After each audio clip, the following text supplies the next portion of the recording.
A 7-year-old girl wandered into a deserted church rectory on Christmas night while her mother worked a double shift. What she found in the sealed cellar would expose a secret worth $270 million.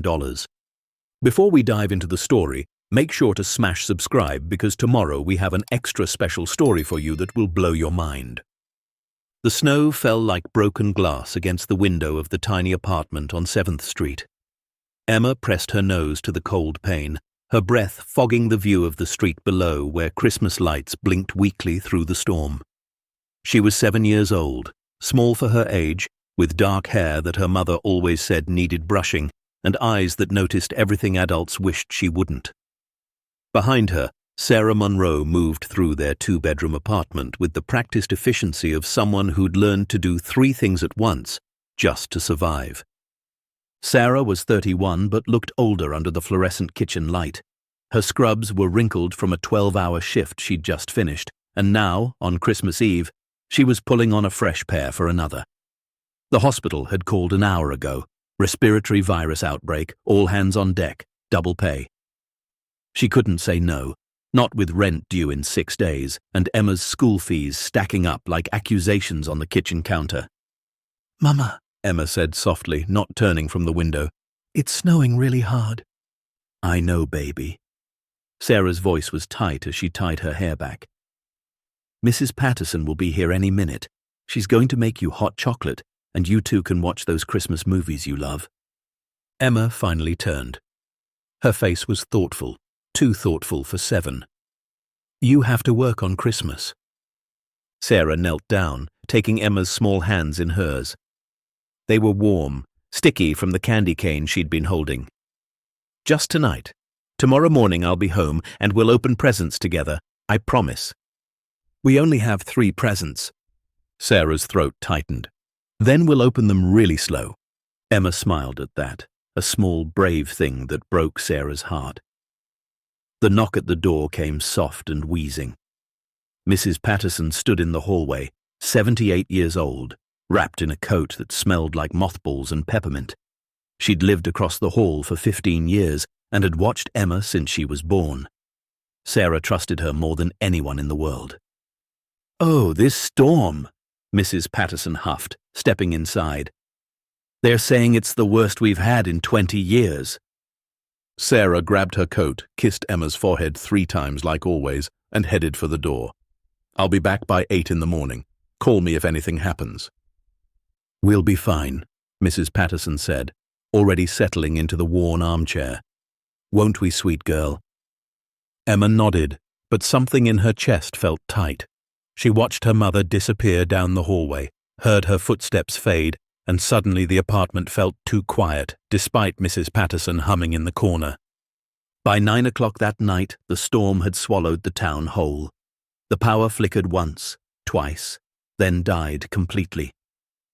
Emma and Mrs. Patterson sat in the glow of 2 candles Sarah kept for emergencies. They'd been watching a Christmas movie on Mrs. Patterson's tablet before the Wi-Fi went out. Now they sat in silence, the wind howling outside like something alive and angry. "I don't feel well," Mrs. Patterson said suddenly. Her voice sounded strange, thinner than usual. Emma looked up. "Are you okay?" Mrs. Patterson's hand went to her chest. Her breathing had changed, shorter, faster. "Emma, sweetheart, I need you to get my pills. They're in my apartment, in the bathroom cabinet, the little orange bottle." Emma stood immediately. "Okay." She grabbed one of the candles and crossed the hallway. Mrs. Patterson's door was unlocked like always. Inside, the apartment was a mirror of their own, but filled with photographs and doilies and the scent of lavender. Emma found the bathroom, pulled open the cabinet, and grabbed the orange bottle. But when she came back, Mrs. Patterson was slumped in the chair, her breathing raspy and wrong. "Mrs. Patterson?" Emma's voice cracked. The old woman's eyes fluttered.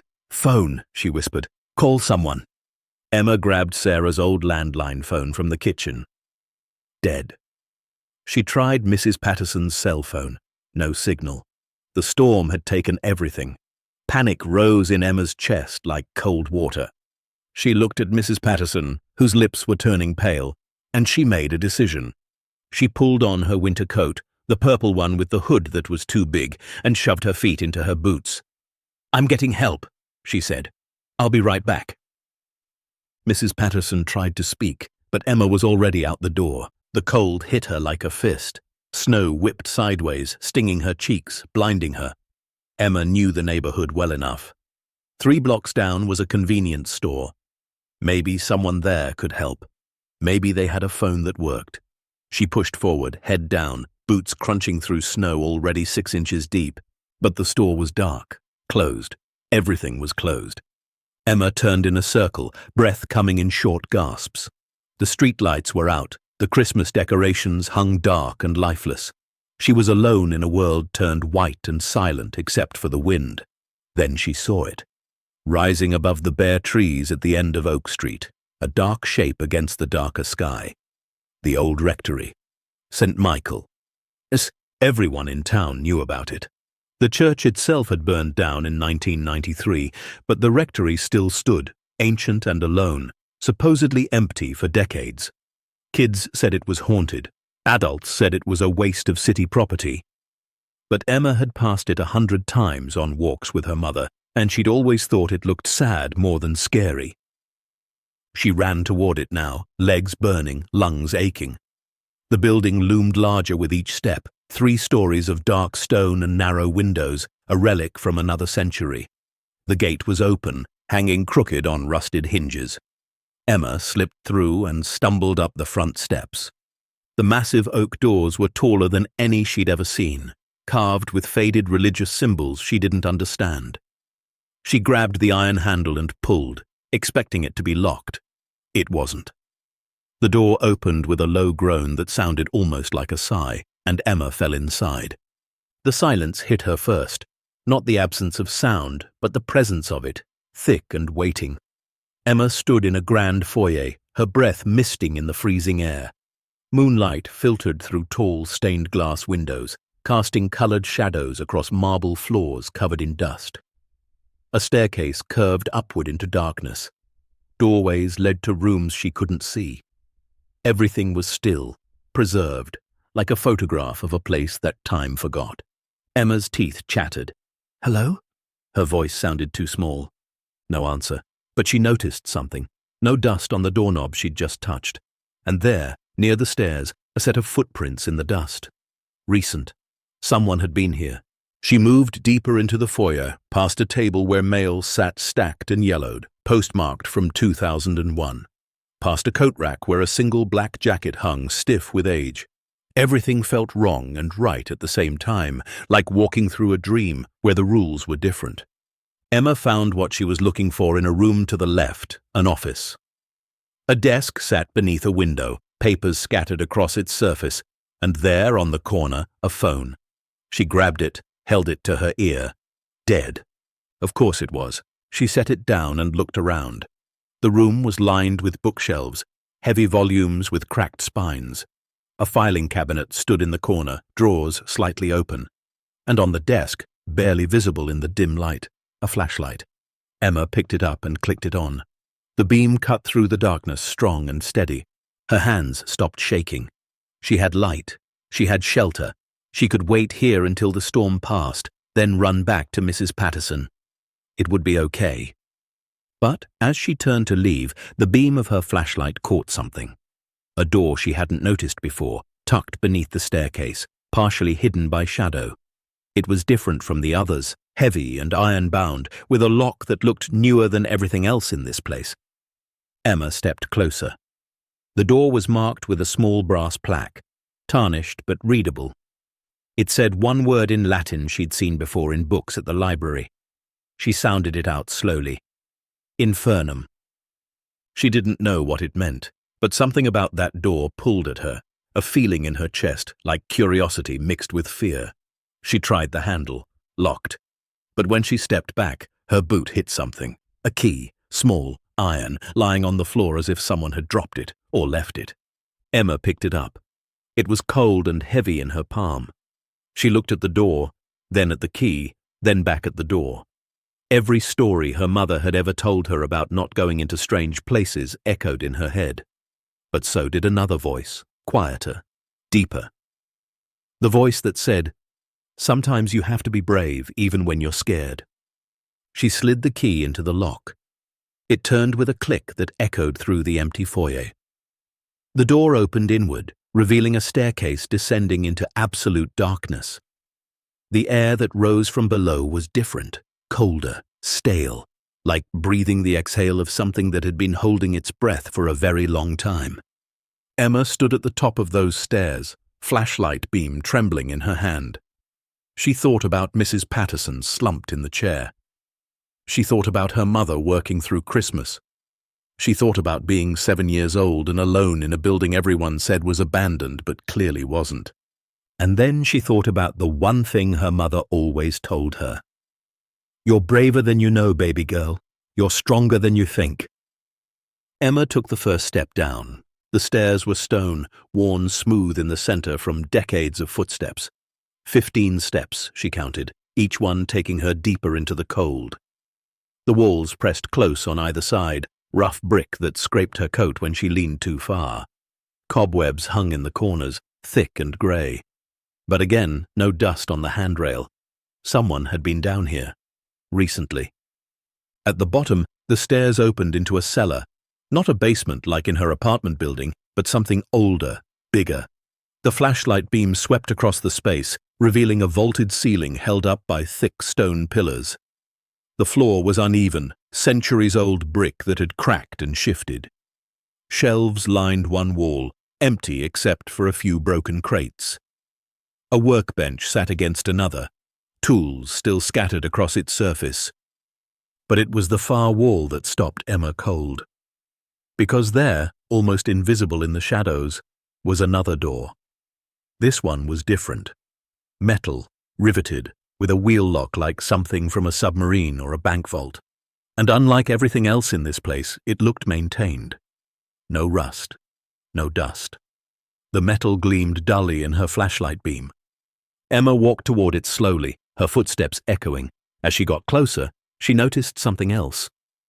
A ventilation grate near the floor, maybe 6 inches tall, running along the base of the door. She knelt down and shined her light through it.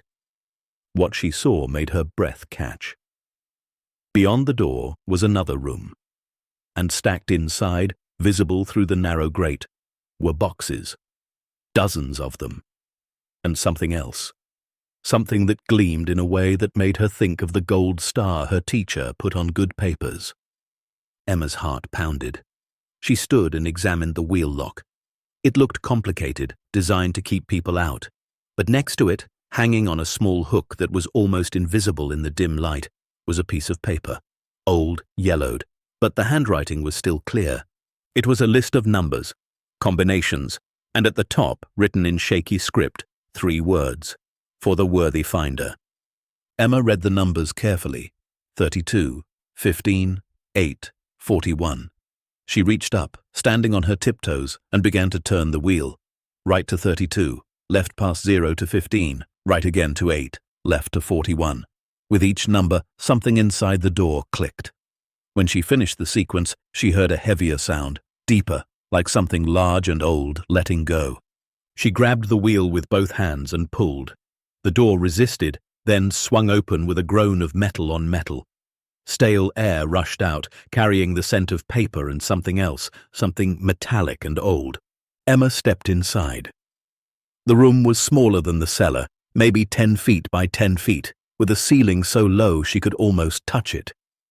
But it was what filled the room that made her forget to breathe. Stacks of money. Bundles of cash, wrapped in plastic, piled on metal shelves. Gold bars, small but unmistakable, arranged in neat rows. Wooden crates filled with objects wrapped in cloth. And against the back wall, a metal filing cabinet with papers spilling from half-open drawers, but it was the journal that drew her attention. It sat on a small table in the center of the room, leather-bound, thick, opened as if someone had just been reading it. Emma approached slowly, her flashlight beam falling across the page. The handwriting was careful, precise, the ink faded but legible. She read the words at the top of the page. January 3rd, 1993. If you are reading this, then I am gone. My name is Father Vincent Cross, and I have failed in every way that matters. This room contains evidence of sins so deep they have poisoned everything I believed in. I tried to bring this to light. I tried to do the right thing, but they are powerful, and I am just one priest who asked too many questions." Emma's hands shook as she turned the page. More entries, more dates. 1992, 1988, 1976. She flipped backward through the journal, each page revealing another piece of something dark and hidden. Names she didn't recognize, numbers that meant nothing to her, but also words she understood. Stolen, hidden, covered up, silenced. And then, near the middle of the journal, a page that made her stop. At the top, in larger letters than the rest, a single sentence. "The money in this room totals approximately $270 million. It represents 30 years of corruption, theft, and betrayal. I have documented everything. I have saved everything. But I could not stop them alone. Perhaps someone else will be brave enough to finish what I started." Emma stared at that number. 270 million. She didn't really understand how much that was, but she knew it was more money than she'd ever imagined. More than enough to fix everything. More than enough to matter. She picked up the journal carefully, tucking it under her arm. Then she turned and looked at the room again, really looked, trying to memorize every detail. Because something deep inside her, some instinct she didn't have words for yet, told her this was important. Not just important. Everything. Outside, the storm continued to rage. Emma had no idea how long she'd been down here. Minutes? Hours? Time felt different in this place, stretched and heavy. She needed to get back to Mrs. Patterson. She needed to tell someone what she'd found. But who? Who would believe a 7-year-old girl about a hidden room full of money in an abandoned rectory? She started back toward the metal door, journal clutched tight. That's when she heard it. A sound from above. Not the wind, not the storm. Footsteps. Heavy, deliberate, moving across the floor of the rectory above her head. Emma froze. The flashlight beam trembled in her hand. Someone else was here. Someone who had come in after her. Someone who was now walking directly above the cellar, searching for something, or searching for someone. Her breath came quick and shallow. She looked at the metal door, still open, and made a decision. She stepped back into the hidden chamber and pulled the door closed from the inside, leaving it open just a crack so she could see out. Then she clicked off her flashlight and stood in the darkness, heart hammering, journal pressed against her chest like a shield. The footsteps grew louder. They were descending the stairs now, coming down into the cellar. Emma held her breath. Through the crack in the door, she saw a beam of light sweep across the stone pillars, saw a shadow, tall and thin, moving with purpose toward the back wall, toward her. The footsteps stopped just outside the metal door. Emma could hear breathing now, raspy and slow. She pressed herself against the wall, trying to become invisible, trying to be smaller than small. A hand appeared in the crack of light, weathered, wearing a ring. The hand pushed at the door, testing it. Emma bit her lips so hard she tasted copper. The door didn't move. Whoever was out there hadn't realized it was unlocked, hadn't realized someone was already inside. Then a voice, male, old and cold as the stone around her. "I know someone's been here. I can feel it." Emma didn't move, didn't breathe, didn't exist. The silence stretched for an eternity. Then the footsteps retreated. Back across the cellar, up the stairs. The sound faded into the storm above. But Emma waited. 1 minute, 2, 5. She counted to 100 twice before she finally allowed herself to exhale. She was shaking now, really shaking, her whole body vibrating with fear and cold. But she was also angry. Because whoever that was, they knew about this room. They knew about what was hidden here. And they didn't want anyone else to find it. Emma pushed the door open slowly and stepped back into the cellar. The flashlight clicked on. She moved quickly now, up the stone stairs, through the foyer. The front door was still open, snow blowing in across the marble floor. She looked out into the white chaos of the storm and saw nothing. No footprints, no figure. Whoever had been here was gone. Emma ran. She burst out into the storm, journal tucked inside her coat, and sprinted through the snow back toward her apartment. Her legs burned, her lungs screamed, but she didn't stop. Couldn't stop. Because she'd found something impossible, something dangerous, something that mattered. When she reached her building and stumbled through the door, she found Mrs. Patterson still in the chair, but a neighbor, Mr. Chen from down the hall, was there now, checking her pulse, speaking softly. An ambulance siren wailed in the distance. "Emma," Mr. Chen looked up. "Where were you?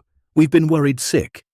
Emma couldn't speak, could only stand there, snow melting in her hair, journal hidden beneath her coat, and try to remember how to be a normal 7-year-old girl who hadn't just found a secret worth $270 million. The paramedics had taken Mrs. Patterson away 30 minutes ago. She was stable, they said, just needed observation. Mr. Chen had stayed with Emma until her mother could be reached, making her hot chocolate that had gone cold in her trembling hands. Now Emma sat alone on the couch, the journal hidden beneath her mattress 3 feet away, her mind racing faster than the storm outside. She couldn't tell anyone, not yet, not until she understood what she'd found, because even at 7 years old, Emma knew that secrets this big were dangerous. The man's voice in the cellar still echoed in her head. "I know someone's been here. I can feel it." He'd been looking for the room, which meant he knew it existed, which meant other people might know too. Emma waited until Mr. Chen dozed off in the armchair, his soft snores mixing with the howl of wind against the windows. Then she slipped into her bedroom, pulled the journal from beneath her mattress, and opened it under the covers with a small booklight her mother had given her for reading after bedtime. The leather was cold against her fingers. She turned past the entry she'd read before, going deeper into Father Vincent Cross's words. The handwriting changed as she went back in time, becoming steadier, more confident, as if the man who wrote these words hadn't yet learned to be afraid. September 14th, 1992. She read by the thin beam of light. Today I discovered the first discrepancy.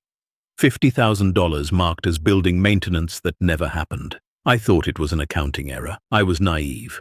Emma turned the page. October 3rd, 1992. The errors are not errors. I've found 3 more. Large sums disappearing into categories that don't match the expenses. When I asked Monsignor Thorne about it, he smiled and told me not to worry about things above my understanding. But I am the financial secretary. Nothing should be above my understanding. More pages. November 20th, 1992. I followed the money trail. It leads to accounts I didn't know existed. Offshore holdings. Shell companies with names like Saints Mercy Trust and Divine Providence Holdings. The amounts are staggering. Over the past 15 years, nearly $180 million has been moved through our diocese. Money from donations, from estate gifts, from the faithful who thought they were giving to God's work. Emma's eyes widened. 180 million. That was most of what she'd seen in that room. December 1st, 1992. I confronted Bishop Carlisle today, showed him everything I'd found. He didn't deny it. He said I was young and idealistic and didn't understand how the world worked. He said the church needed funds to protect itself from lawsuits, from bad publicity, from enemies who wanted to destroy it. He said what they were doing was necessary. He said I should forget what I'd seen and go back to processing donation receipts like a good priest. The next entry was different. The handwriting was shakier, pressed harder into the page. December 8th, 1992. They've made it clear I have 2 choices: stay silent or be removed, not just from my position but from the priesthood entirely. They'll destroy my reputation. They'll call me unstable, a liar, someone who can't be trusted. And who will believe a junior priest over a bishop and a monsignor? Who will believe me when they control every record, every file, every piece of evidence? Emma turned another page. January 2nd, 1993. I've made my decision. I won't be silenced, but I won't be stupid either. I've spent the last 3 weeks gathering everything I can. Copies of financial records, bank statements, letters, photographs, evidence of where the money went and who knew about it. I've created a complete accounting of the corruption, and I've hidden it somewhere they'll never think to look." Her heart pounded. This was it. This was why the room existed. January 3rd, 1993. The room is finished. It took me 2 weeks to prepare, working only at night when no one else was in the rectory. The old coal cellar beneath the main basement was perfect. No one's been down there in decades. I've reinforced the walls, installed the vault door I purchased through a private dealer, moved everything inside. The money itself, the physical cash and gold, I couldn't turn over to authorities because they're part of the problem. The local police chief is Carlyle's brother-in-law. The county prosecutor plays golf with Monsignor Thorne every Thursday. So I've kept it. All of it. Evidence of their crime. And I've documented where every dollar came from, who it was stolen from, who ordered it taken. Emma flipped forward. January 15th, 1993.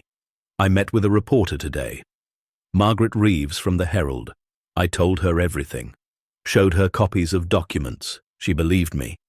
She's going to run the story next week. Once it's public, they won't be able to stop it. The truth will be out. The next entry was dated 2 weeks later, January 29th, 1993. Margaret Reeves is dead. Car accident, they're calling it. Lost control on an icy road. But I saw her just yesterday, and she told me someone had broken into her office, told me files were missing. She was scared. I'm scared. They know I talked to her. I saw Monsignor Thorne watching the rectory last night. Saw Bishop Carlyle at morning mass looking at me like I was already gone. Emma's hands shook. She almost didn't want to read the next page, but she had to. February 1st, 1993. This is likely my last entry. I've received a letter. An invitation to a private meeting with the diocese leadership. Tomorrow night. They say they want to discuss a resolution. I know what that means. I've left instructions with my attorney. If anything happens to me, if I disappear or die unexpectedly, certain documents will be released. But I don't know if I can trust him either. I don't know who I can trust, so I'm leaving this journal here in the room with the evidence. If someone finds it, if someone reads these words, please understand. I tried to do the right thing. I tried to fight them. But they're too powerful, too connected. All I can do now is hide the truth and pray that someday someone braver than me will know what to do with it.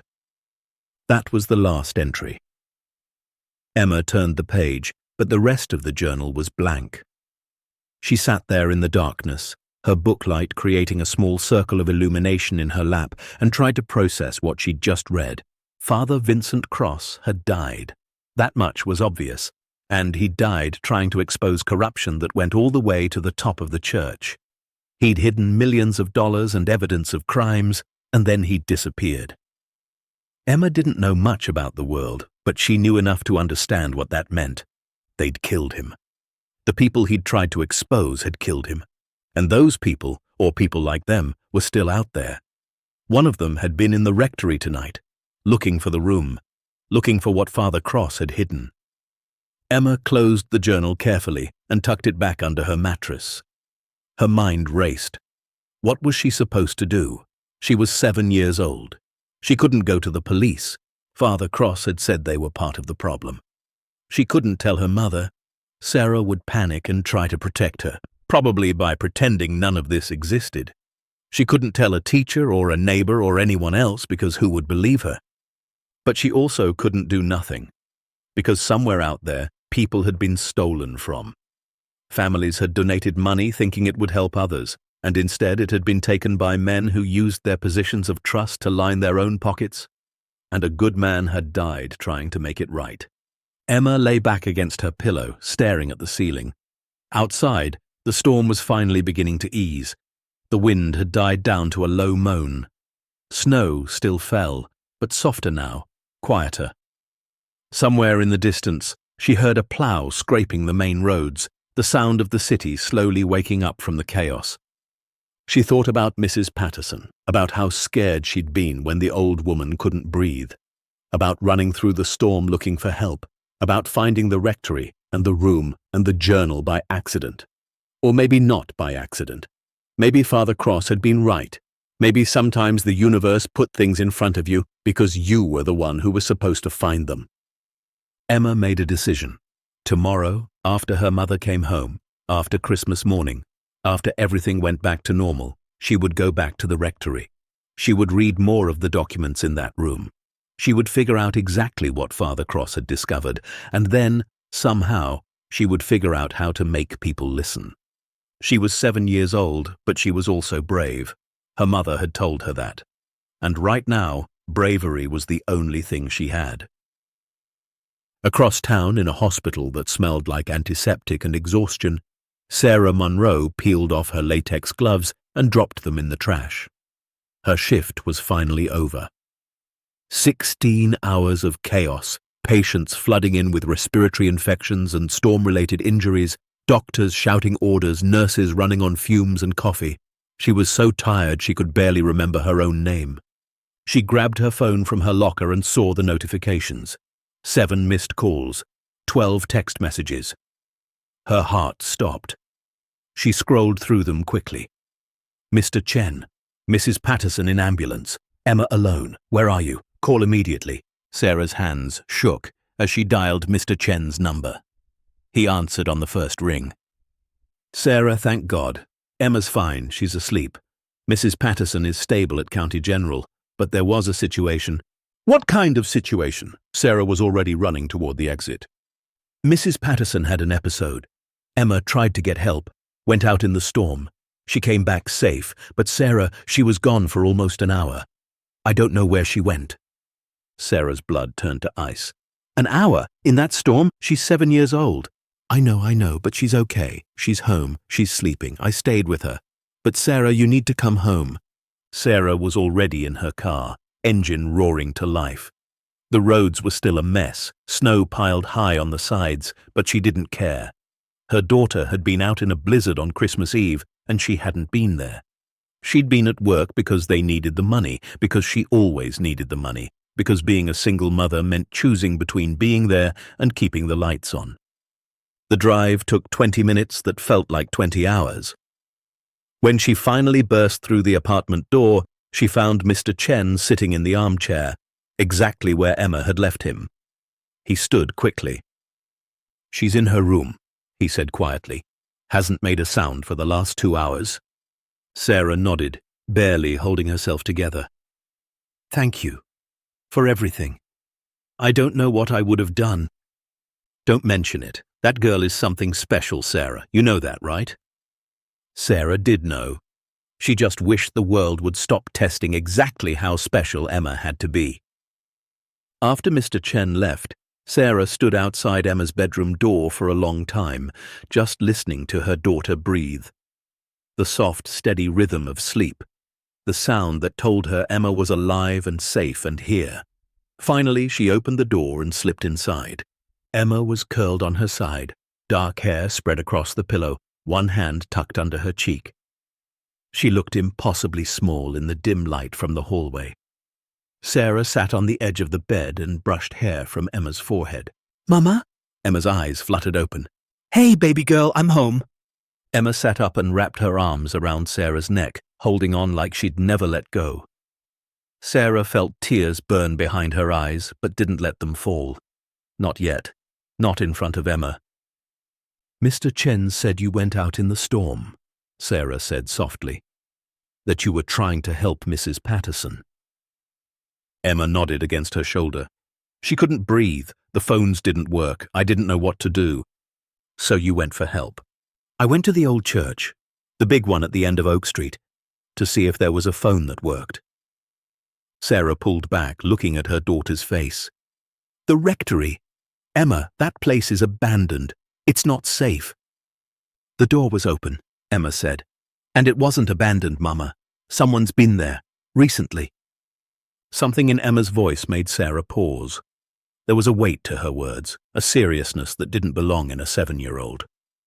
What do you mean? Emma hesitated. Sarah could see her daughter thinking, choosing her words carefully, too carefully. I just mean it wasn't all dusty and broken like I thought it would be. Someone takes care of it. Sarah wanted to push, wanted to ask more questions, but Emma looked exhausted. There would be time to talk tomorrow, time to process everything that had happened. Tonight. She just needed her daughter safe. "Okay," Sarah said finally. "But promise me you'll never do something like that again. If there's an emergency, you stay inside. You stay safe. That's the most important thing." Emma nodded, but Sarah saw something flicker in her eyes, something that looked almost like guilt. She filed that away to worry about later. "Get some sleep," Sarah said, kissing Emma's forehead. "In a few hours it'll be Christmas morning. We have presents to open."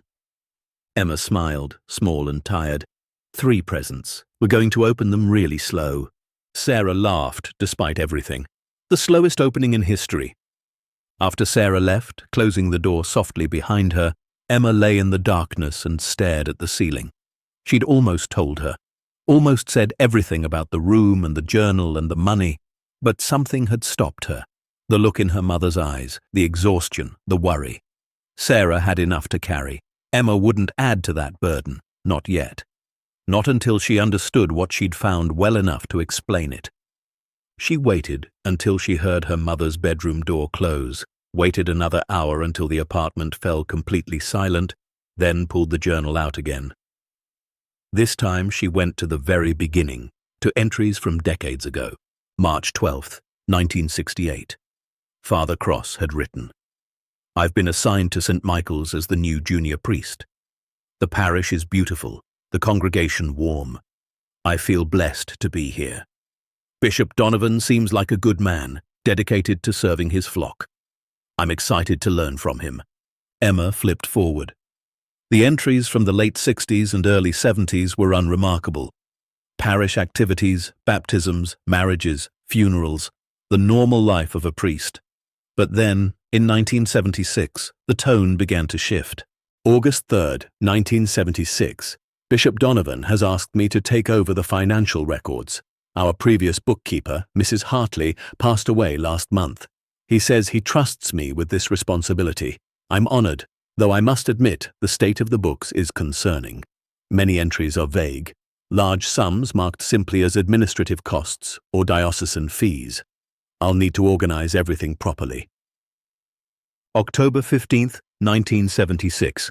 I've been trying to reconcile the accounts and I've found irregularities. Money donated for specific purposes, like the new roof fund or the missionary outreach program, seems to have been diverted elsewhere. When I asked Bishop Donovan about it, he became defensive, told me that diocesan finances were complicated and I shouldn't question the wisdom of my superiors. November 30th, 1976. I've discovered that Bishop Donovan has been taking money from the parish funds. Not large amounts, 500 here, 1,000 there, but over the years it adds up to tens of thousands of dollars. I don't know what to do. He's my superior. He's a bishop. But this is theft. December 20th, 1976.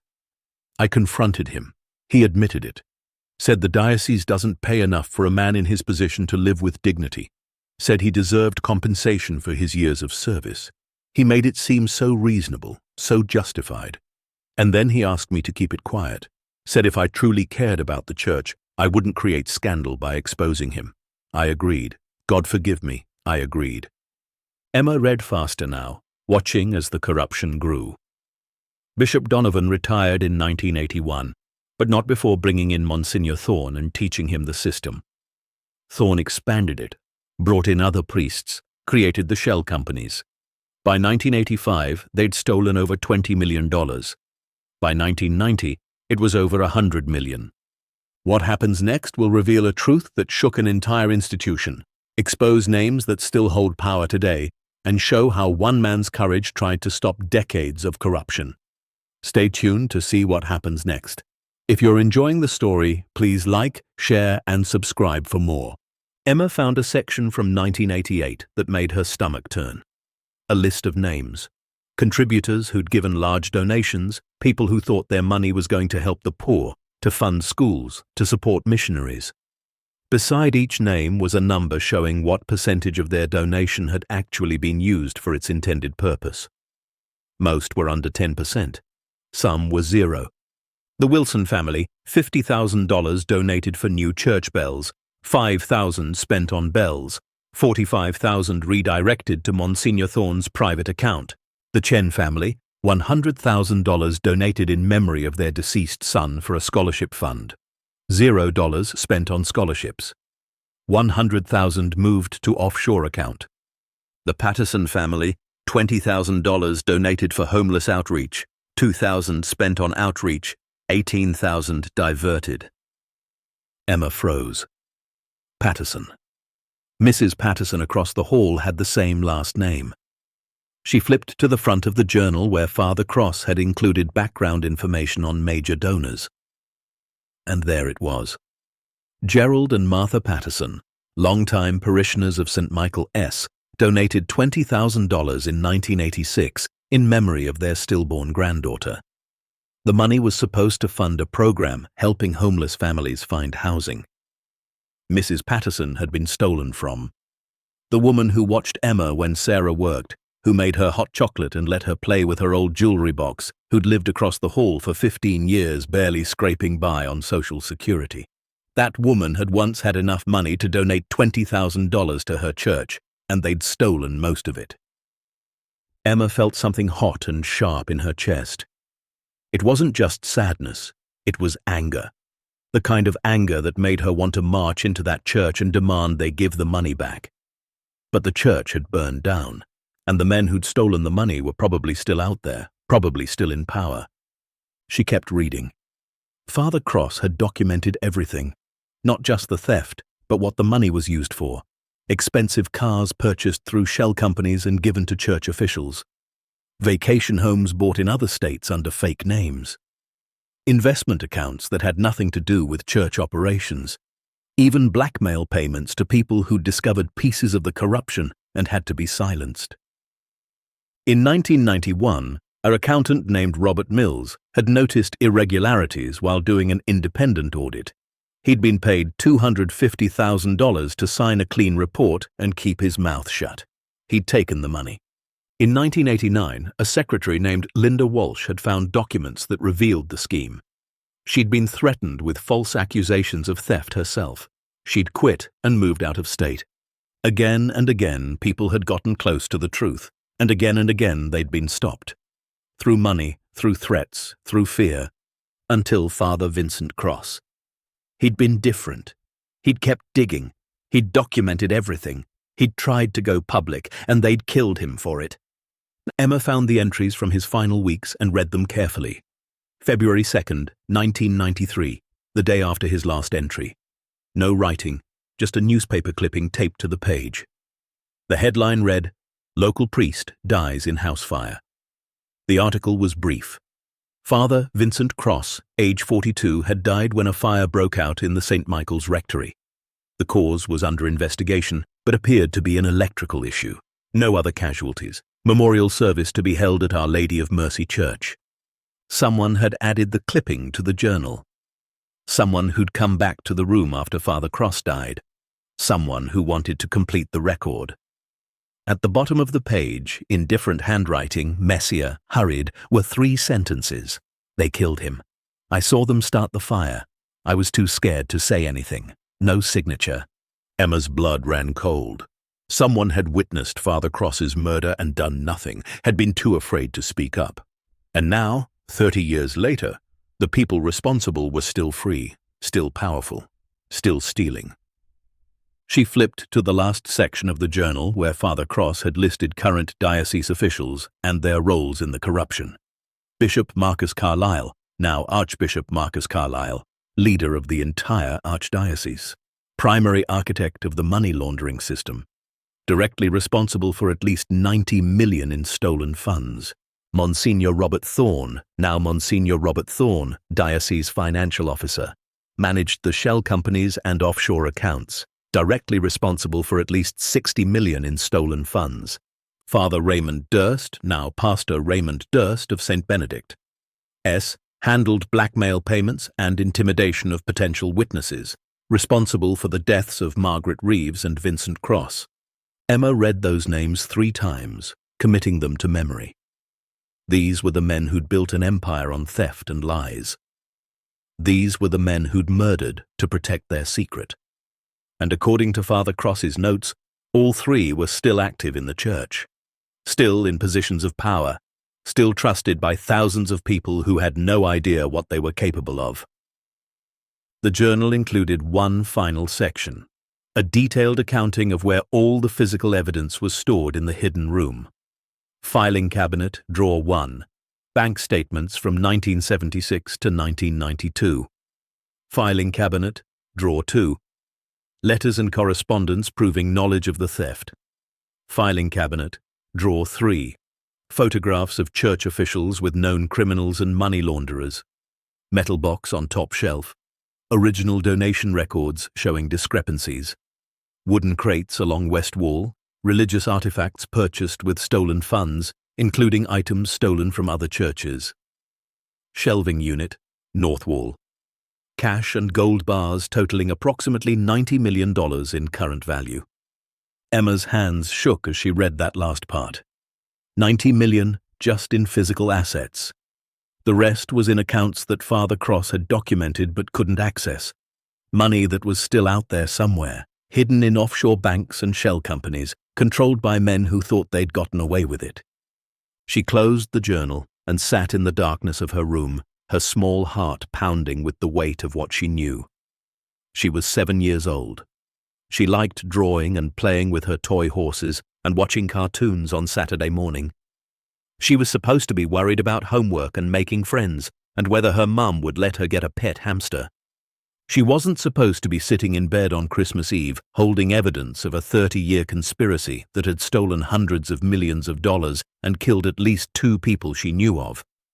But here she was, and she couldn't unknow what she knew, couldn't unsee what she'd seen. Emma thought about her mother, sleeping in the next room, exhausted from a double shift on Christmas. Thought about Mrs. Patterson in the hospital, recovering from a health scare, probably worried about bills she couldn't pay even though she'd once donated $20,000 to help others. Thought about all the families in Father Cross's list, people who'd given generously and been robbed. And she thought about Father Vincent Cross himself, a man who'd tried to do the right thing and been murdered for it, a man who'd hidden the evidence and left a journal hoping someone would find it, someone who would finish what he started. Maybe that someone was her. The thought terrified her, but it also felt right in a way she couldn't explain. Like this was why she'd run to the rectory in the storm, why the door had been unlocked, why she'd found the key and the combinations and the room itself. Not by accident, but by something bigger, by the kind of justice that worked in mysterious ways. Emma tucked the journal back under her mattress and finally let herself sleep. But even in her dreams, she saw those names: Carlyle, Thorne, Durst. And she heard Father Cross's voice from beyond the grave, asking her the question she'd have to answer. Will you be brave enough to finish what I started? When Sarah woke Emma on Christmas morning, the sun was shining weakly through the dissipating clouds. The storm had passed, leaving the world covered in white and oddly quiet. They opened their 3 presents slowly, just like they'd promised. Emma got a new winter coat, purple with a hood, to replace the one that was too small. Sarah got a coffee mug Emma had painted herself at school, covered in uneven hearts and the words, "Best Mum." And together they shared one present, a board game they'd play that afternoon while eating leftover pizza and trying to forget how hard the world could be. But Emma couldn't forget. Because under her mattress, 3 feet from where they sat, was a journal that contained the power to tear down powerful men and return stolen money to people who deserved it. And somewhere out there, those powerful men were looking for it. They'd been looking for 30 years. And last night, one of them had been in the rectory, searching. It was only a matter of time before they figured out someone had found the room, before they came looking for whoever had the evidence, before they came looking for her. Emma smiled at her mother and pretended everything was normal, but inside she was already planning her next move, because she'd made a promise to herself last night. She was going to finish what Father Vincent Cross started. She was going to expose the truth, even if it meant putting herself in danger, even if it meant going up against men who'd killed before, even if she was just 7 years old, because sometimes being brave wasn't about being big or strong or powerful. Sometimes it was about being the only one willing to stand up when everyone else was too scared. And Emma, small as she was, had never been very good at staying quiet when something was wrong. 3 days after Christmas, Emma returned to the rectory. She'd waited as long as she could stand, pretending everything was normal, going through the motions of being a regular 7-year-old girl. But the journal under her mattress burned in her mind like a secret too big to keep hidden. She needed to go back, needed to see the room again, to make sure it was real, to understand what she was supposed to do next. Sarah was working another shift, this time just 8 hours, and Mrs. Patterson was back home, recovered enough to watch Emma for the afternoon. The old woman sat in her usual chair, knitting something shapeless and warm, while Emma said she was going to play outside in the snow. "Don't go far," Mrs. Patterson called as Emma bundled into her new purple coat. "And be back before dark." Emma promised she would. She meant it too. She'd just take a quick look, maybe grab a few more documents to study, then come right back. Nothing dangerous, nothing that would worry anyone. The walk to the rectory took 15 minutes through snow that had been packed down by plows but still crunched beneath her boots. The sky was grey and heavy, threatening more weather. Emma pulled her hood up and kept her head down, just another kid playing in the aftermath of the storm. When she reached the iron gate, she paused. Something felt different. The gate, which had been hanging crooked 3 days ago, was now closed properly. And there, in the fresh snow on the front steps, were footprints, recent ones, leading up to the door and then back down again. Someone else had been here, today. Emma's heart hammered, but she pushed forward. She'd come this far. She had to know. The front door was locked this time. She tried the handle twice, pulling hard, but it didn't budge. She walked around the side of the building, testing windows, looking for another way in. That's when she found it. A basement window, half covered by snow, with one pane broken out. Just big enough for a small person to squeeze through. Emma cleared the snow away and peered inside. Darkness, but she could see the outline of the coal cellar, the same space that connected to the hidden room. If she could get down there, she could access everything without going through the main building. She took a breath and slid through the window feet first, landing on a pile of old coal with a soft crunch. The air was thick and dusty. Her flashlight, tucked in her coat pocket, clicked on and cut through the gloom. The coal cellar was exactly as Father Cross had described it in his journal. A long, narrow room with brick walls and a ceiling crisscrossed with old pipes. Along one wall, a metal chute where coal had once been delivered. And at the far end, partially hidden behind a stack of rotting wooden crates, the entrance to the hidden network of rooms. Emma moved carefully, her light sweeping across the floor. She was so focused on where she was going that she didn't hear the footsteps above until they were directly overhead. Heavy, deliberate. Moving across the first floor of the rectory with the confidence of someone who belonged there. She froze. The footsteps paused, then changed direction, heading toward the stairs that led down to the main basement. Toward her. Emma's mind raced. She couldn't go back out the window in time, couldn't hide in the open space of the coal cellar. Her only option was forward, deeper into the hidden chambers where Father Cross had stored his evidence. She ran, as quietly as she could, to the far wall and slipped through the narrow opening behind the crates. The passage beyond was tight, barely wide enough for an adult man, perfect for a 7-year-old girl. She could hear the footsteps getting closer, descending the basement stairs, entering the coal cellar. A light swept across the space behind her. A voice, male and irritated, muttered something she couldn't make out. Then the footsteps came toward the back wall, toward the hidden entrance. Emma didn't wait to see who it was. She pushed deeper into the passage, one hand trailing along the brick wall, the other clutching her flashlight. The passage curved, descended a short flight of steps, then opened into the network of chambers Father Cross had created. She knew from the journal that there were 3 rooms total: the main vault where the money and artifacts were stored, a smaller archive room filled with filing cabinets and documents, and a 3rd chamber that Father Cross had called his failsafe. A room within a room, accessible only through a hidden panel where he'd stored the most damaging evidence. Emma headed for the archive room. It was the closest, and she needed somewhere to hide until whoever was following her gave up and left. The door was heavy metal, like the vault, but smaller. She pulled it open and slipped inside, leaving it open just a crack so she could hear. The footsteps entered the passage behind her. Slow now, cautious.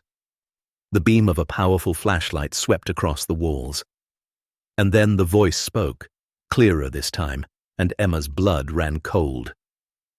I know you're down here. The voice was old but strong, carrying the authority of someone used to being obeyed. I saw the tracks in the snow, saw the window. You've made a mess of my careful watching. Emma pressed herself against the wall of the archive room, barely breathing. Through the crack in the door, she could see the light getting closer. 30 years, the man continued, his voice echoing off the brick. 30 years I've been monitoring this place, making sure no one found what that fool cross hid down here. And now, 3 days after Christmas, someone breaks in through a basement window. The light swept past the archive room door. Emma could see him now, just a silhouette, tall and thin, wearing a long coat and gloves. He moved with the stiffness of someone elderly but still capable. I don't know who you are, he said, but you've made a terrible mistake. This place, these rooms, they're not meant to be found. What's hidden here needs to stay hidden, for the good of the church, for the protection of those who've dedicated their lives to God's work. He paused right outside the archive room. Emma could hear him breathing, raspy and slow, could smell something sharp like expensive cologne mixed with old incense. Come out, he said softly. Come out and we'll talk. I'm not an unreasonable man. Perhaps we can come to an arrangement. Emma didn't move, didn't breathe. In her coat pocket, she felt the outline of the journal she'd brought back with her, the one piece of evidence she couldn't leave at home. Her fingers closed around it. The man waited. 1 minute, 2. Then he sighed, a sound of disappointment and resignation. Very well. Stay down here in the dark if you wish, but understand this. I will find you, and when I do, you'll wish you'd taken my offer. He turned and walked back toward the passage, his footsteps fading. But Emma didn't believe he was leaving. This felt like a trap, like he was waiting somewhere in the darkness, listening for her to move. She pulled out the journal, clicked on her small booklight, and began to read. Not the entries she'd already seen, but the ones she'd skipped. The middle sections where Father Cross had documented exactly how the corruption had grown from something small into something monstrous. June 4th, 1968. Bishop Donovan asked me to handle a special donation today. $10,000 from the Morrison estate. He said to record it as $5,000 for the building fund and send the other $5,000 to a discretionary account he uses for emergency purposes. I questioned whether this was proper. He assured me it was standard practice. August 12th, 1969. The discretionary account now holds over $40,000. I've never seen any emergency expenses paid from it. When I asked Bishop Donovan about this, he became angry, told me I was overstepping my bounds. But I'm the one who handles the books. How can I overstep when I'm simply doing my job? March 2nd, 1973. 5 years of small diversions have become large-scale theft. I estimate over $200,000 has been moved through the discretionary account. Bishop Donovan has started including other priests in the scheme. Father Matthews handles donations from wealthy widows. Father Klein manages the memorial fund. Each takes a percentage for themselves. They call it compensation for their service. I call it stealing from God. Emma read faster, watching the conspiracy grow. By 1978, they'd brought in Monsignor Thorne, a financial expert who'd worked in banking before joining the priesthood. He'd modernized the operation, creating shell companies and offshore accounts. He'd made it sophisticated, nearly impossible to trace. November 14th, 1982. Monsignor Thorne has restructured everything. The old discretionary account is gone, replaced by a network of holdings that span 3 countries. Money flows in from parishes across the diocese, gets filtered through various entities, and emerges clean in accounts controlled by our leadership. They're stealing millions now, not thousands, millions. And they're doing it with such precision that even professional auditors miss it. April 9th, 1986. I confronted Monsignor Thorne today. Showed him the evidence I'd compiled. He didn't deny anything. Instead, he offered to cut me in. Said I could have 10% of everything that moved through the system. That would be hundreds of thousands of dollars a year. Enough to live comfortably for the rest of my life. I refused. He smiled and said I'd change my mind eventually. Everyone does.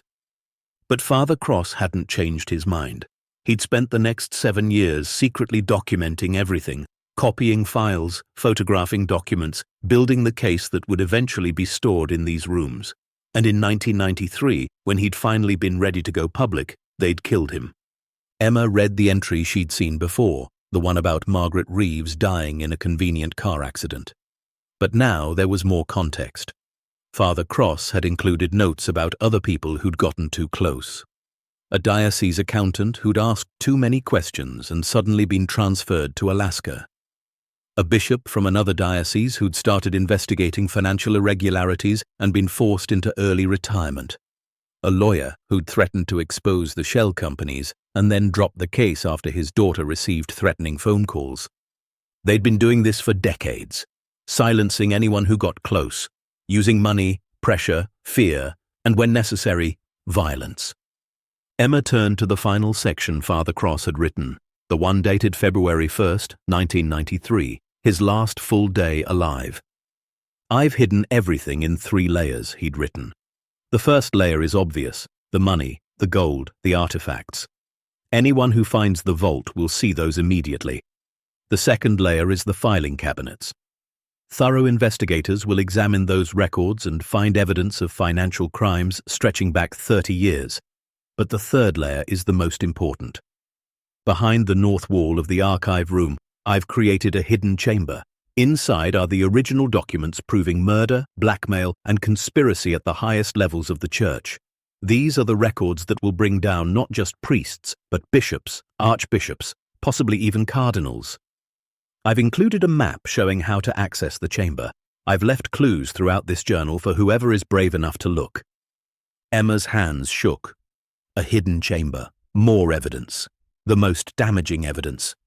She looked around the archive room where she was hiding, trying to see the north wall in the dim light of her booklight.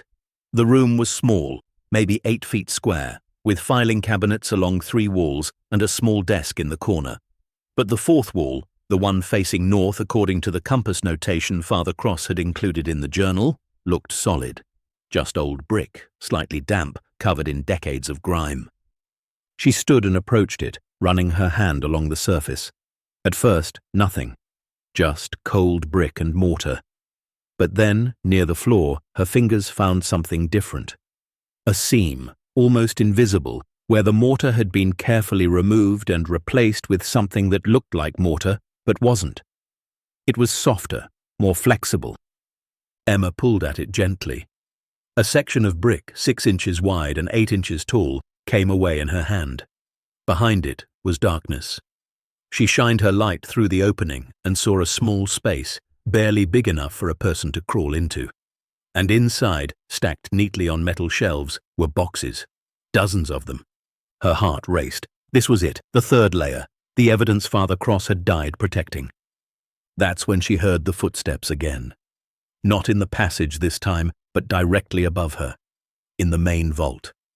The man hadn't left. He'd been searching the other chambers, methodically checking each one. And now he was close. Very close. Emma made a decision. She grabbed 3 boxes from the hidden chamber, the ones labeled with the most recent dates, and shoved them into her backpack. Then she replaced the brick panel, moved back to the archive room door, and listened. The footsteps were in the passage now, coming toward her. There was no time to hide, no time to think. She had to run. Emma burst through the door and sprinted back the way she'd come, her small legs pumping, her backpack bouncing against her shoulders. Behind her, she heard a shout of surprise, then anger. The man was following. "Stop!" His voice echoed through the passage. "You don't understand what you're doing." But Emma did understand. She understood perfectly. She ran through the coal cellar, scrambled up onto a pile of debris, and launched herself at the broken window. Her hands caught the frame, glass cutting through her gloves, and she hauled herself up and through, tumbling into the snow outside. She didn't stop, didn't look back, just ran toward the street, toward people, toward safety. Behind her, she could hear him trying to follow, his older body struggling with the window that was easy for a child but difficult for an adult. She had maybe a minute head start, maybe less. Emma ran down Oak Street, her breath coming in ragged gasps, her boots slipping on ice. She could see the main road ahead, see cars driving past, almost there, almost safe. That's when she heard the sirens, multiple vehicles coming fast. She burst onto the main road just as 3 police cars and her mother's Suburban came screaming around the corner. They screeched to a stop in a semicircle around her.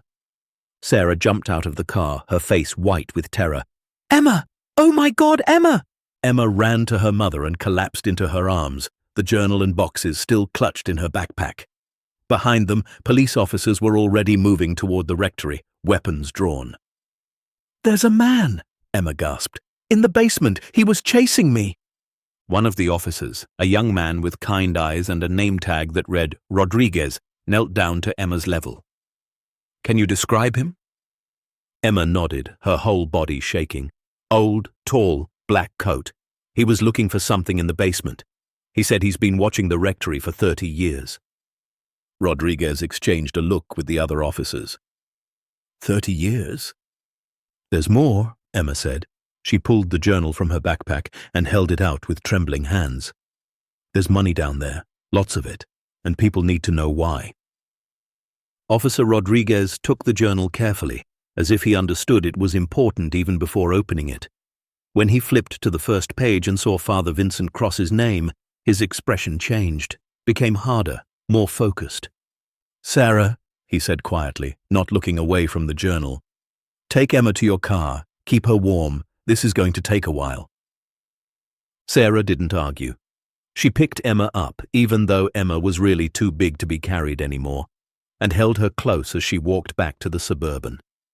Emma buried her face in her mother's neck and finally let herself cry. Inside the rectory, police found Monsignor Robert Thorne trying to climb out the basement window. He was 73 years old, the current diocese financial officer and one of the most respected religious figures in the state. He was also stuck halfway through a window meant for coal deliveries, covered in soot and breathing hard. They pulled him out and read him his rights while he sputtered about trespassing and misunderstandings. But when they descended into the basement and found the hidden rooms, when they saw the vault full of cash and gold, when they discovered the filing cabinets stuffed with evidence of crimes, Monsignor Thorne stopped talking and asked for a lawyer. Officer Rodriguez had seen a lot in his 12 years on the force. Gang violence, domestic abuse, theft, assault. But nothing had prepared him for what he found in those underground chambers, because Rodriguez had grown up Catholic, had served as an altar boy, had trusted priests and bishops and church leadership with his faith, his confession, his soul. And now he stood in a room that proved everything he'd believed in had been built on lies. He'd heard the stories, of course. The scandal had broken nationwide when he was in his 20s.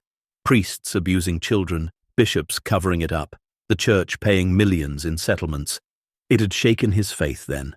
But he'd told himself those were isolated incidents. Bad men in good institutions. Exceptions, not the rule. This was different. This was systematic theft over decades. This was organized crime dressed in clerical robes. This was everything wrong with power and money and the corruption that grows when good people stay silent. Rodriguez climbed back up from the basement and found Emma sitting in the back of her mother's car, wrapped in a blanket, still shaking. He sat on the bumper of his patrol car where she could see him and opened the journal. "Emma," he said gently, "I need to ask you some questions. Is that okay?" She nodded. "How did you find this place?" Emma told him everything. About Christmas Eve, about Mrs. Patterson, about running through the storm and finding the rectory door unlocked, about the cellar and the vault and the journal, about reading Father Cross's words and understanding what had happened, about coming back today because she needed to know it was real. Rodriguez listened without interrupting. When she finished, He closed the journal and looked at her for a long time. "You know you could have been hurt," he said. "That man, Monsignor Thorne, he's dangerous. He's part of something very bad. You're incredibly lucky he didn't catch you." I know, Emma whispered. but I had to. Father Cross tried to tell people, and they killed him. Someone had to finish what he started. Rodriguez felt something crack in his chest. This 7-year-old girl had more courage than most adults he knew, had risked everything to expose corruption that people with power and resources had hidden for 30 years. "You did the right thing," he said. "It was dangerous and reckless, and you should never do anything like it again. But you did the right thing." Over the next hour, more vehicles arrived. Federal agents, diocese officials, news crews that somehow heard about police activity at the old rectory. The quiet street transformed into chaos. But through it all, Emma sat in her mother's car, watching everything unfold, knowing that she'd done it. She'd exposed the truth. She'd finished what Father Vincent Cross started. As the sun began to set and the temperature dropped, Sarah started the car and turned on the heat. Emma was finally starting to feel warm again, the shaking in her hands subsiding. "Baby," Sarah said quietly, "why didn't you tell me about any of this?" Emma looked at her mother's face, saw the fear and love and confusion there. "You already worry so much, Mama, about money and work and me. I didn't want to add more. I thought I could handle it myself." Sarah pulled Emma close, tears streaming down her face. "You're 7 years old. You shouldn't have to handle anything by yourself. That's my job. I'm the mom. I'm supposed to protect you." "But who protects you?" Emma asked. "You work so hard, and you're always tired, and we never have enough money. I thought maybe if I found out what happened to all that stolen money, maybe some of it could come back to the people it was taken from, like Mrs. Patterson. Did you know she donated $20,000 once, and they stole almost all of it?" Sarah went very still. "What?" Emma nodded. "It's in the journal. The Patterson family, 1986, $20,000 for homeless outreach. They only used $2,000. The rest got stolen." Sarah looked toward Mrs. Patterson's apartment building, visible a few blocks away. Thought about her neighbor who'd watched Emma for years, who never asked for payment, even though Sarah always insisted, who darned her own socks and bought day-old bread because her Social Security barely covered rent. $20,000, stolen by men who claimed to serve God. The anger that had been building in Sarah since Emma first went missing finally found its target. Not at Emma, not at herself, but at the system that allowed powerful people to steal from the vulnerable, that protected criminals because they wore the right clothes and said the right words. "Those boxes in your backpack," Sarah said. "What's in them?" Emma pulled out the 3 boxes she'd grabbed from the hidden chamber. They opened them together, carefully, as if handling something precious and dangerous at the same time. The first box contained photographs, church officials meeting with known criminals, money being exchanged in parking lots and hotel rooms, documents being burned in oil drums behind the diocese building. Each photo was dated and annotated in Father Cross's careful handwriting. The second box held bank records, not summaries but original documents from offshore accounts showing exactly where the money went, who controlled it, who benefited. The amounts were staggering. Over $200 million moved through these accounts over 30 years. The third box was the most damning. It contained death certificates, police reports, and Father Cross's own investigation into suspicious deaths connected to the scandal. Margaret Reeves, the reporter, killed in a car accident where the brake lines had been cut. A diocese accountant who died of an apparent heart attack at age 42 with no history of heart disease. A lawyer who'd committed suicide by jumping off a bridge despite having no history of depression and everything to live for. And Father Vincent Cross himself. The fire inspector's report on the Rectory fire that killed him. The report concluded electrical malfunction, but Father Cross had attached his own notes.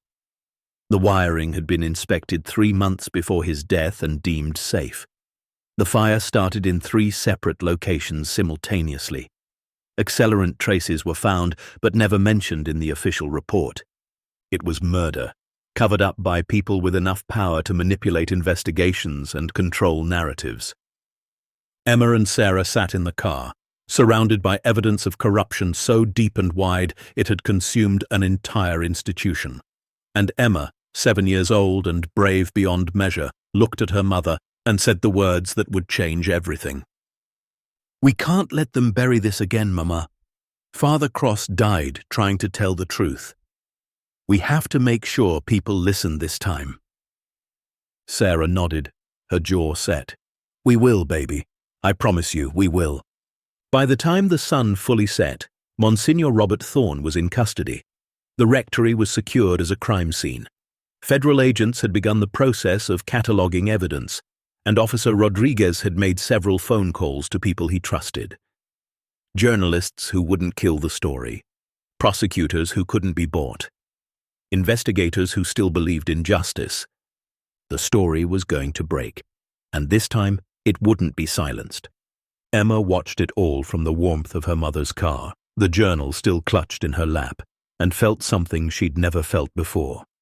Not pride exactly, not satisfaction, something deeper, a sense that even though she was small and young and powerless in so many ways, she'd done something that mattered. She'd given voice to a man who'd been silenced. She'd exposed corruption that had thrived in darkness. She'd proven that sometimes the smallest person in the room could be the one who changed everything. As they finally drove away from the rectory, Emma looked back one last time. The building stood dark and imposing against the winter sky, its secrets finally exposed after 30 years of silence. She thought about Father Vincent Cross, about his courage and his sacrifice, about how he'd died trying to do the right thing, and she whispered a promise to the night air, to his memory, to herself. "I finished it, just like you hoped someone would. Your story won't be forgotten, I promise." The federal agents arrived before dawn the next morning. Emma watched from her bedroom window as black SUVs surrounded the rectory, men and women in windbreakers marked FBI and IRS climbing out with equipment cases and evidence boxes. News vans weren't far behind, satellite dishes rising into the grey sky like mechanical flowers reaching for light. Sarah stood beside her daughter, coffee growing cold in her hands. "Are you ready for this?" she asked quietly. Emma nodded, though she wasn't sure what this was, wasn't sure what came after you exposed a secret that had been buried for 3 decades. Wasn't sure how the world would react when it learned that men of God had stolen hundreds of millions of dollars and murdered to protect their crimes. By noon, the story had broken nationally. Every major news network carried it. 7-year-old girl discovers massive church corruption scandal. Hidden vault contains $270 million in stolen funds. Evidence links current diocese leadership to decades of theft and murder.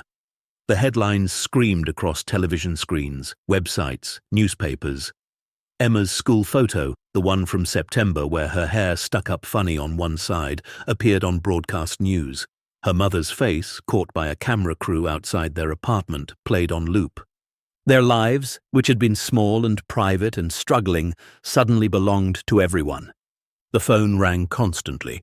Reporters wanting interviews, lawyers offering representation, church officials requesting meetings, people from the community, some supportive, others angry, all of them loud.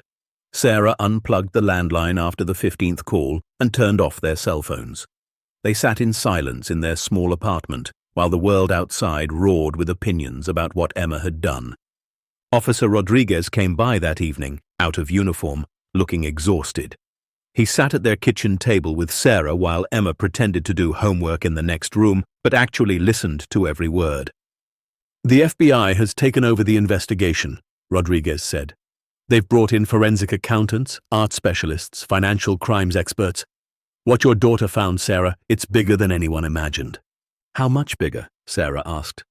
The vault held $93 million in physical assets, cash, gold, artifacts, stolen art pieces.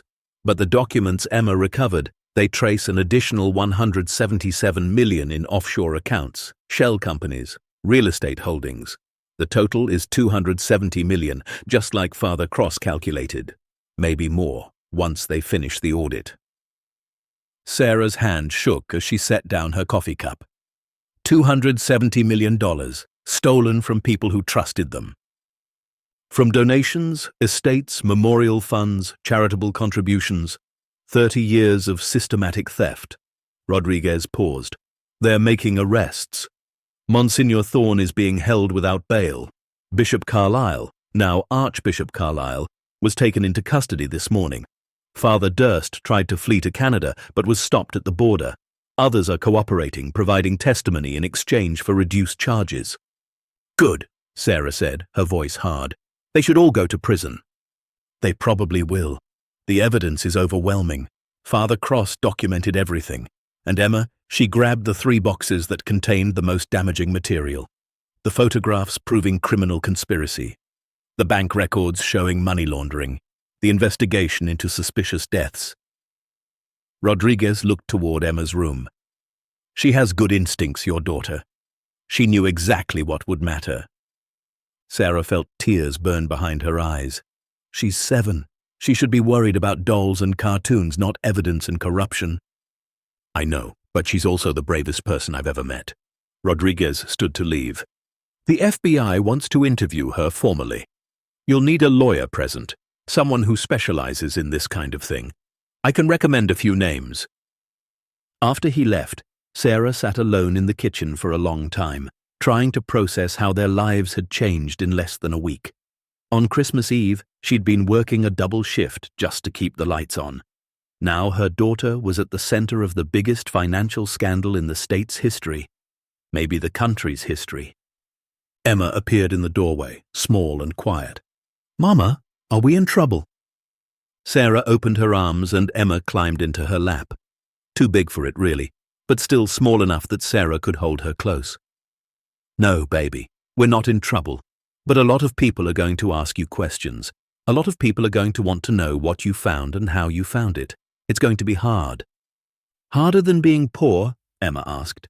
Sarah laughed despite everything. Different kind of hard. Over the next week, the investigation expanded. Federal agents spent 12 hours a day in the Rectory basement, cataloging evidence, photographing everything, building cases that would take years to fully prosecute. They found more than Father Cross had documented. Hidden rooms beyond the ones Emma had discovered, safety deposit boxes in 3 states registered to fake names, storage units filled with additional stolen artifacts. The scope of the corruption was breathtaking. It wasn't just theft. It was organized crime operating under the protection of religious authority, money laundering for criminal enterprises, art theft from other churches, blackmail and extortion, and at least 6 suspicious deaths connected to people who'd gotten too close to the truth. The community reaction was swift and divided. Some people, especially those who'd been victimized by the theft, praised Emma's courage. They showed up at the apartment with flowers, letters of support, offers of help. Mrs. Patterson, who'd learned her own family had been robbed, hugged Emma so tightly the girl could barely breathe. "You gave us justice," the old woman whispered. "After all these years, you gave us justice." But others were angry. Devout Catholics who saw Emma's actions as an attack on the church itself. People who believed religious institutions should handle their own problems internally without government interference. They called Sarah at all hours before she disconnected the phones, left notes on the apartment door, stood outside their building holding signs that read, "Keep your hands off our church and children should be seen, not heard." Sarah felt the old familiar fear creeping back, the one that said she'd made a mistake, that she should have stopped Emma from going back to that rectory, that protecting her daughter meant keeping her small and safe and silent. But then she'd look at Emma, at the determination in her eyes, at the way she held her head high despite the chaos, and Sarah would remember that some things were worth fighting for. Truth was worth fighting for, justice was worth fighting for, and teaching her daughter to stand up against wrong, even when it was hard, even when it was scary, was worth every threatening phone call and hostile stranger.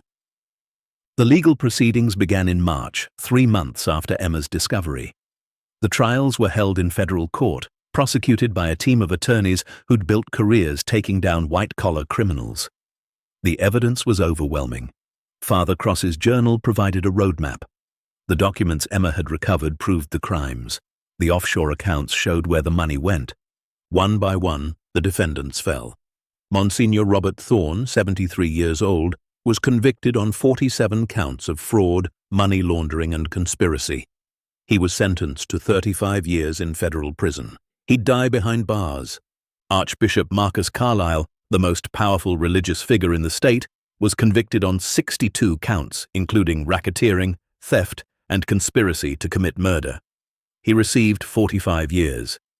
During his sentencing, he never once showed remorse. Never apologized to the families he'd stolen from or the people whose lives he'd destroyed. He maintained he'd done what was necessary to protect the church. Father Raymond Durst, the enforcer who'd handled blackmail and intimidation, received life without parole for his role in 3 murders, including Father Vincent Cross. At his trial, a witness came forward. A maintenance worker who'd seen Durst enter the rectory the night of the fire, who'd seen him leave 30 minutes before the flames started, who'd stayed silent for 30 years out of fear and was finally brave enough to speak. The trials became a national story about institutional corruption, about how power protects itself, about the courage it takes to expose wrongdoing when everyone else looks away. Emma's name was mentioned in every article, every broadcast, every analysis. The 7-year-old girl who'd found $270 million in stolen money and brought down an empire built on lies. Sarah tried to shield Emma from most of it, limited her screen time, didn't let her watch the news, kept her home from school when the media attention got too intense. But Emma knew. She heard the whispers at the grocery store, saw the way people looked at them, some with admiration, others with suspicion or anger. She understood that what she'd done had consequences beyond just catching bad men. One afternoon in April, a woman approached them outside the library. She was in her 60s, well-dressed, with kind eyes and a worn Bible clutched in her hands. "Are you Emma?" she asked gently. Sarah moved protectively in front of her daughter. "We don't want any trouble." "I'm not here to cause trouble," the woman said. She knelt down to Emma's level. "My name is Catherine Willis. 30 years ago, my husband and I donated $50,000 to St. Michael S. It was our entire savings. We gave it to help build a youth center for at-risk kids. The center was never built. We thought the money had been used for other church needs. But now I know it was stolen." Emma's eyes widened. "I'm sorry." "Don't be sorry," Catherine's voice cracked. "Be proud. Because of you, I know the truth. Because of you, those men are in prison. Because of you, my husband, who died 5 years ago, still believing his money had done good, can rest in peace knowing someone finally cared enough to fight for justice." She pressed something into Emma's hand, a silver medal on a chain. This was his. St. Michael the Archangel, patron saint of justice. He'd want you to have it. Emma closed her fingers around the medal, feeling its weight, its warmth from Catherine's hand. "Thank you," she whispered. After Catherine left, Sarah found her daughter in their apartment, staring at the medal. "You okay, baby?" Emma nodded. She wasn't angry. "I thought everyone from the church would be angry." "Not everyone," Sarah said. "Some people understand that exposing corruption isn't attacking faith. It's protecting it." The legal battle over the recovered fortune took years. The money and assets were held in federal custody while courts determined rightful ownership. Thousands of families filed claims, each one requiring verification. Some had documentation proving their donations. Others only had memories and faith that justice would prevail. The process was slow and frustrating. Lawyers argued over percentages and precedents. The church itself filed claims, saying some of the money had been legitimately acquired even if improperly stored. Insurance companies got involved. State governments wanted their share of taxes never paid on the stolen funds. But gradually, painfully, justice was served. Families who'd been robbed received compensation. Not always the full amount they'd lost, but something.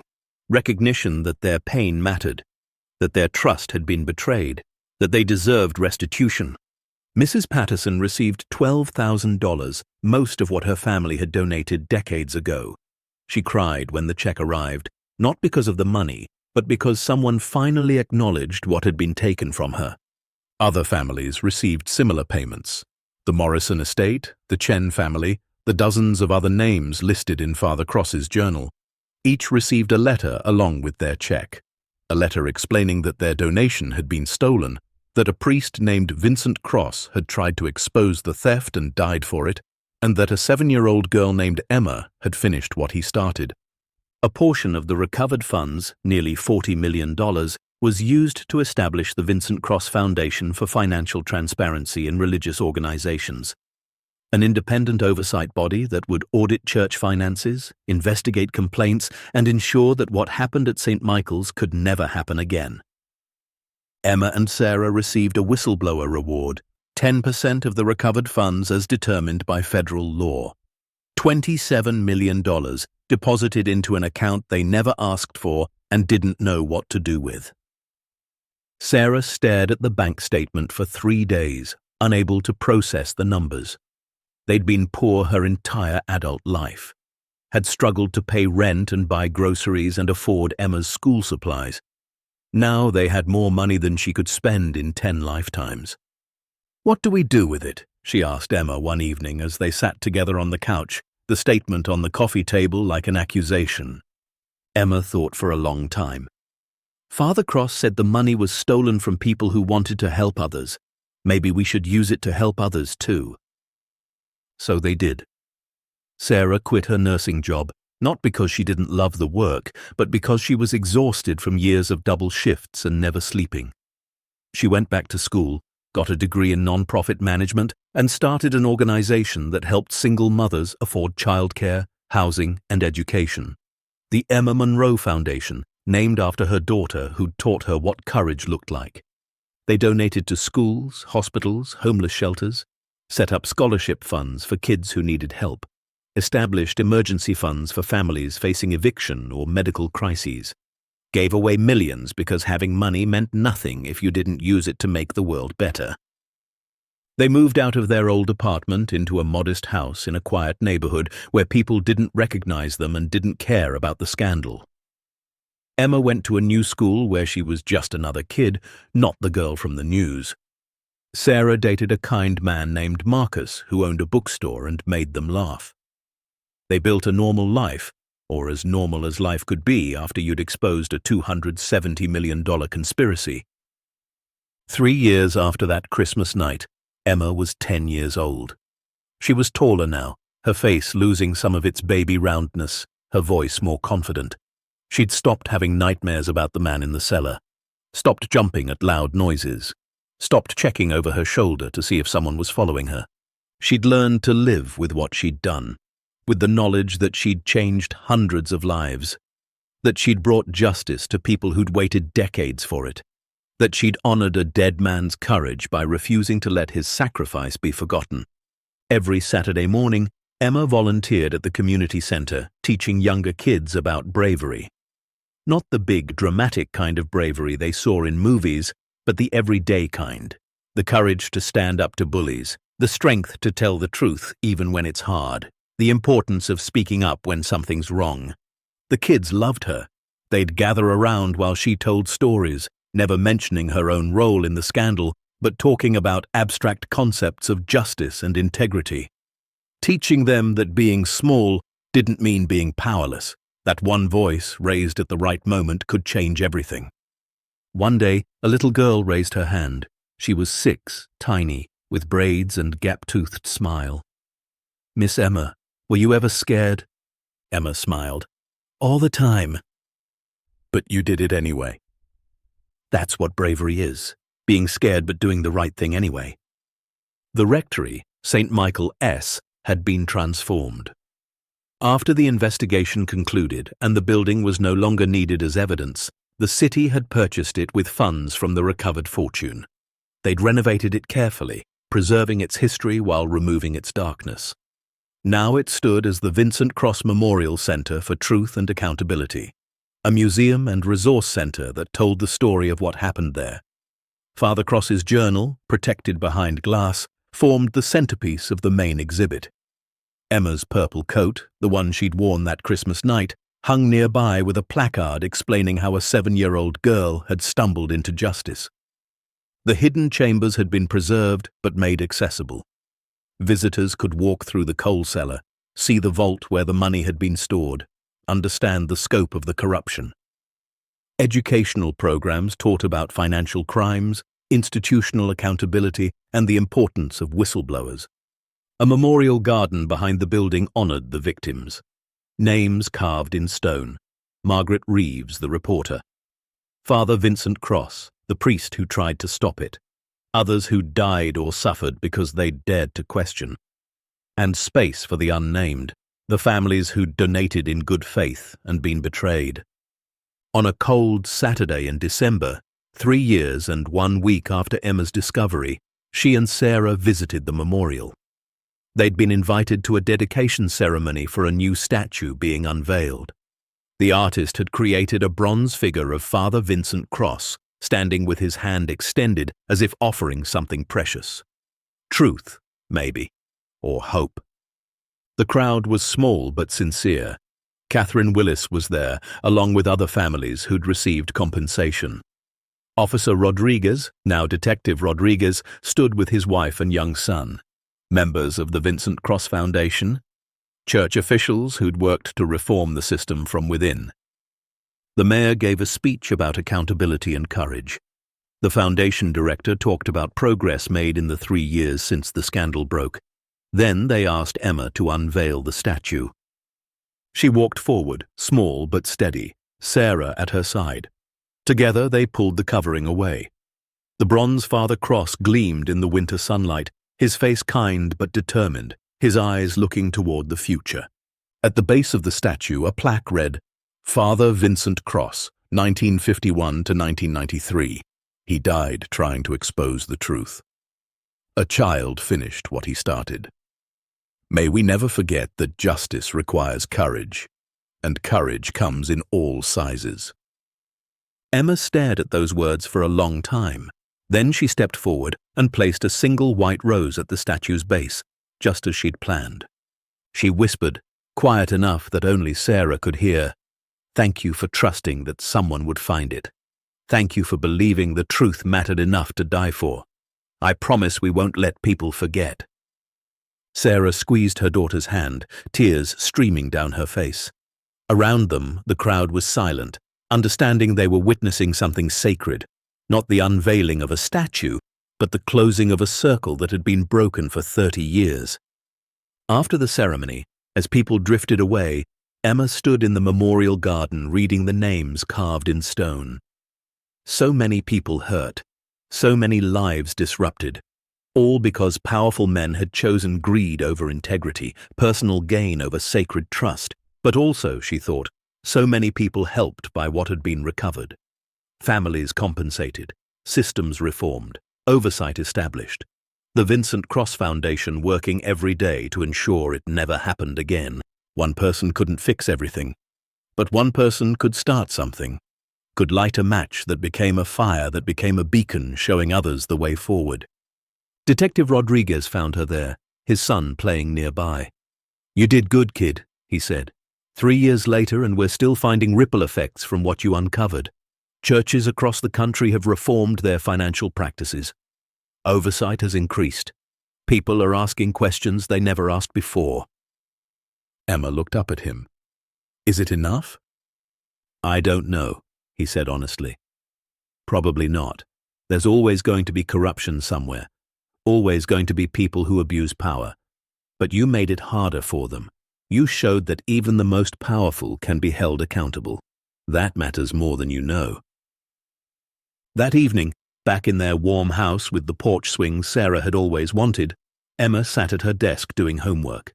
Math problems, vocabulary words, the normal work of a 10-year-old. Outside, snow was beginning to fall, soft and quiet, covering the world in white. Sarah appeared in the doorway with hot chocolate and cookies. She set them on the desk and kissed the top of Emma's head. "Mama?" Emma said without looking up. "Do you ever wish it hadn't happened, that I'd never found the rectory?" Sarah was quiet for a moment, thinking. "Our lives would be simpler if you hadn't. Quieter. We'd still be in that old apartment, still struggling, but we'd also still be in the dark. All those families would still not know what happened to their money. Those men would still be stealing. Father Cross's sacrifice would mean nothing. She turned Emma's chair around so they were face to face. You did something extraordinary, something that most adults wouldn't have the courage to do. You saw something wrong and you refused to look away. You gave voice to a man who'd been silenced. You brought justice to people who'd waited decades for it. So no, I don't wish it hadn't happened. I'm proud of you. Every single day, I'm proud of you. Emma felt tears prick her eyes. It was scary. The best things usually are. Later, after Sarah had gone to bed and the house was quiet, Emma stood at her bedroom window looking out at the snow. She thought about that Christmas night 3 years ago, about being 7 and alone and terrified, about finding a door that should have been locked, a key that shouldn't have been there, a room that held secrets no child should have to carry. She thought about Father Vincent Cross, a man she'd never met but felt like she knew. A man who'd tried to do the right thing in a world that punished righteousness. A man who'd died hoping someone would finish his work. And she thought about the woman she was becoming. Not the girl from the news, not the whistleblower, not the symbol everyone wanted her to be. Just Emma. A kid who liked reading and math class and playing with her dog. A kid who'd done something extraordinary but was still fundamentally ordinary. She touched the St. Michael medal hanging around her neck, the one Catherine Willis had given her. The patron saint of justice. She'd worn it every day for 3 years, a reminder of why the truth mattered. Why standing up to wrong was worth the cost. Why small voices sometimes carried the most important messages. Anyone can choose courage if they're willing to stand up when everyone else sits down, Emma thought. Anyone can make a difference if they refuse to let fear be the final word. The snow fell heavier now, muffling sound, transforming the neighborhood into something clean and new. Emma watched it for a while longer, then climbed into bed. Tomorrow was Sunday. She'd sleep in, have pancakes with Sarah, maybe volunteer at the shelter. Normal things, good things. The Rectory stood across town, dark and quiet, no longer a place of secrets, but a place of memory. Father Vincent Cross's story lived there, preserved and honored, and Emma's story was woven through it, the child who'd refused to let darkness win. But her real story, the one that mattered most, was still being written. In homework and laughter, in volunteering and learning, in growing up with the knowledge that she'd done something right, something hard, something that changed the world just enough to make it better. She closed her eyes and felt peace settle over her like the snow settling over the city. She'd carried Father Cross's burden for 3 years, had honored his courage with her own, had finished what he started and proven that justice, though slow and difficult, was still possible. Now it was time to let that burden ease, to be just Emma again, to trust that the systems they'd helped reform would continue the work, to know that she'd done enough. Sometimes the smallest voices carry the most important truths. Sometimes a child can see what adults have chosen to ignore. Sometimes courage looks like a 7-year-old girl running through a storm, or standing in a dark cellar, or refusing to stay silent when silence would be easier. Emma Monroe had found more than $270 million that Christmas night. She'd found her voice, she'd found her strength. She'd found proof that one person, no matter how small, could stand against corruption and win. And in doing so, she'd reminded the world that justice isn't about power or size or age. It's about refusing to look away when something's wrong. It's about honoring the courage of those who came before. It's about finishing what needs to be finished, even when you're scared. Father Vincent Cross had planted a seed of truth in the darkness. Emma had made sure it grew into light, and that light would burn for generations, reminding everyone who saw it that corruption can be exposed, power can be checked, and sometimes the person who changes everything is the one nobody expected, the one everyone underestimated, the child who wandered into a deserted rectory on Christmas night and emerged with more than money. She emerged with justice. The end. Up next, 2 more powerful stories are waiting for you. Click to keep discovering, and don't forget to hit subscribe if you believe the truth deserves a voice.